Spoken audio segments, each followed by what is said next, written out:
Hola, mi nombre es Alejandra Quintero y en este video voy a explicar un poco sobre la Escuela de Pensamiento Keynesiano, tocando algunos puntos importantes como el contexto histórico, cómo surgió esta escuela, sus principales autores, sus principales ideas, sus críticas y cómo esta escuela tiene algunas repercusiones en la actualidad. Escogí esta escuela de pensamiento ya que me llama mucho la atención la manera en que cuestionó algunas ideas que provenían de la escuela clásica, así como también dio inicio a una visión y una nueva perspectiva de analizar la economía desde la parte macroeconómica que hoy en día se utiliza mucho en muchas economías del mundo.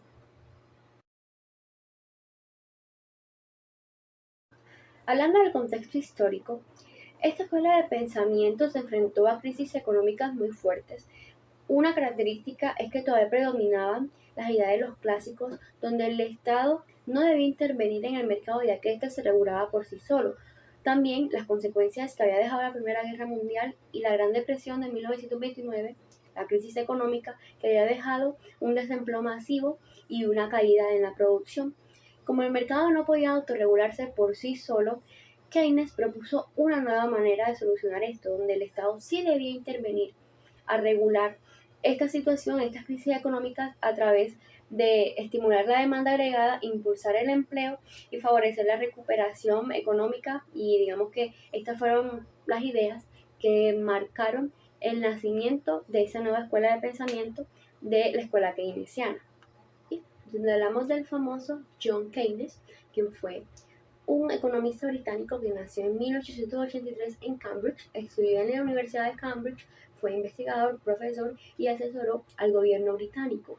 Digamos que él se encargó de cuestionar cómo esas teorías tradicionales económicas no podían explicar cuáles eran las crisis que iban a afectar al mundo, por lo que él estableció de que el mercado no siempre se iba a autorregular por sí solo y que el Estado debía intervenir a través de la demanda agregada. Es por esto que en 1936 publicó el libro La teoría general de la ocupación, el interés y el dinero, donde establecía que el Estado sí debe intervenir en la economía mediante el gasto público y otras políticas que pudieran impulsar la producción y el empleo. Para las ideas de esta escuela de pensamiento vamos a tocar las cinco principales. La primera es que la demanda agregada era el motor de la economía. Pues para Keynes, digamos que el crecimiento económico iba a depender de la demanda agregada, es decir, del gasto de las empresas, las familias y de los sectores dando servicios y bienes. Y que sostenía que cuando las personas consumían menos, las empresas iban a reducir su inversión, la producción iba a disminuir y iba a aumentar el desempleo, por lo que cuando una economía crecía de manera sostenida era fundamental mantener un nivel adecuado de demanda, ya que esto iba a impulsar el crecimiento, la inversión y la creación del empleo. La segunda idea que él tenía, que era que el mercado no se autorregulaba. A diferencia de la escuela clásica, para Keynes el mercado no se autorregulaba por sí solo, que era el Estado quien debía intervenir en esta. ¿Por qué? Porque durante una crisis económica, digamos que las empresas van a producir menos, van a vender, lo que va a hacer que la inversión y el consumo de algunas cosas reduzcan, lo que iba a afectar la economía. La tercera idea era que el Estado debe intervenir en la economía. Esta fue una de las ideas fundamentales de esta escuela de pensamiento, ya que para quienes el Estado iba a tener un papel activo dentro de la economía, especialmente durante las crisis económicas, ya que defendía que cuando el sector privado iba a disminuir la inversión o el consumo, el Estado debe intervenir a través del gasto público, invirtiendo en infraestructura, en educación, en salud o en programas para activar el empleo. De esta manera iba a hacer que se incrementara el ingreso de las personas y se iba a reactivar y se estimulaba la producción, favoreciendo, digamos, a la economía. La cuarta idea es la política fiscal como herramienta para estabilizar la economía. Digamos que esta política iba a ser muy importante en tiempos de recesiones económicas.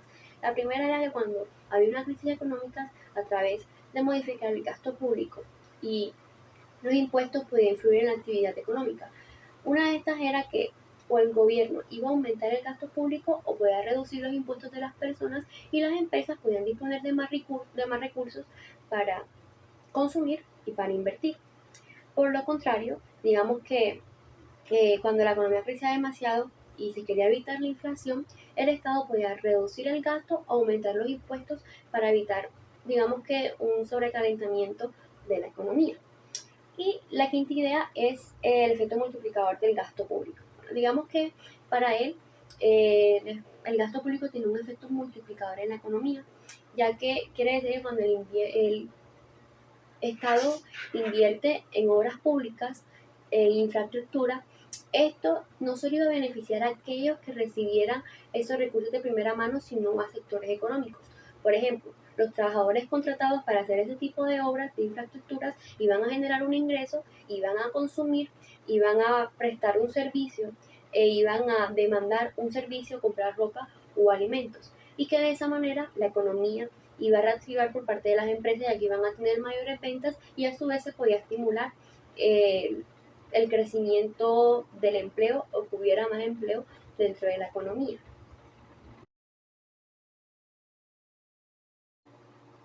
Respecto a los principales autores de esta escuela de pensamiento, cabe aclarar que John Keynes fue el fundador, sin embargo tuvo un grupo de autores que ampliaron muchas de sus ideas y también hicieron nuevos aportes a esta escuela. El primero es Joan Robinson, fue uno de los principales colaboradores e impulsadores de esta escuela de pensamiento, contribuyó al desarrollo de la teoría de la competencia imperfecta, donde demostró que en el mercado habían empresas que tenían cierto dominio o poder sobre los precios y que la competencia perfecta no siempre iba a existir, así como también apoyó y amplió las ideas de Keynes sobre el crecimiento económico y la distribución del ingreso. El segundo autor es John Hincks. Él desempeñó un papel fundamental ya que organizó y representó matemáticamente las ideas de John Keynes y uno de sus aportes fue la creación del modelo ISLM, un modelo que presenta que hay un equilibrio simultáneo entre el mercado de bienes y servicios y el mercado de dinero. Este modelo permitió comprender de una manera más sencilla cómo las políticas monetarias y fiscales iban a afectar la tasa de interés, el empleo y la producción, convirtiéndolo en una herramienta fundamental, sobre todo desde el enfoque macroeconómico. El tercer autor es Alvin Hansen, conocido como el Keynes estadounidense, ya que difundió muchas de estas ideas en Estados Unidos. Él apoyó mucho la idea de que el Estado debía intervenir en crisis económicas a través del gasto público para enfrentar dichas recesiones. Apoyó la aplicación de políticas económicas destinadas al pleno empleo. Y gracias a su trabajo, digamos que muchos de la influencia de este pensamiento keynesiano influyó en las políticas económicas implementadas luego de la Segunda Guerra Mundial.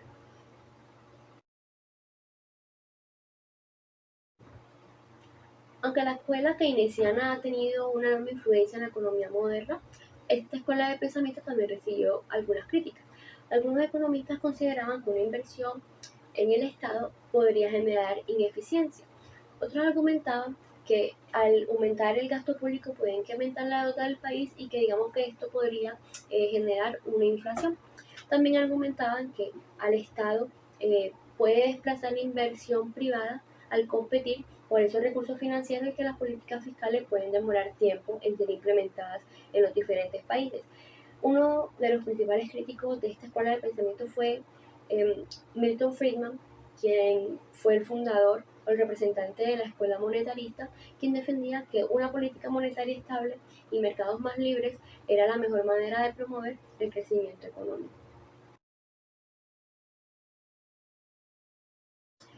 Algo que me llama mucho la atención y que es muy importante es que esta escuela keynesiana sigue teniendo vigencia.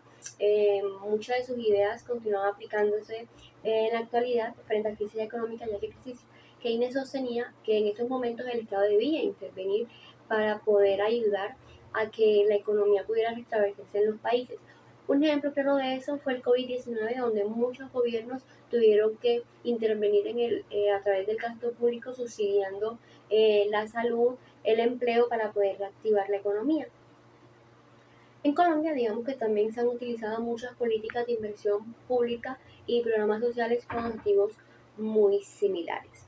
En conclusión, digamos que esta escuela keynesiana cambió y transformó la forma de ver el papel del Estado, ya que para él es muy importante que éste actúe sobre todo en crisis económicas y que el mercado no pueda autorregularse por sí solo.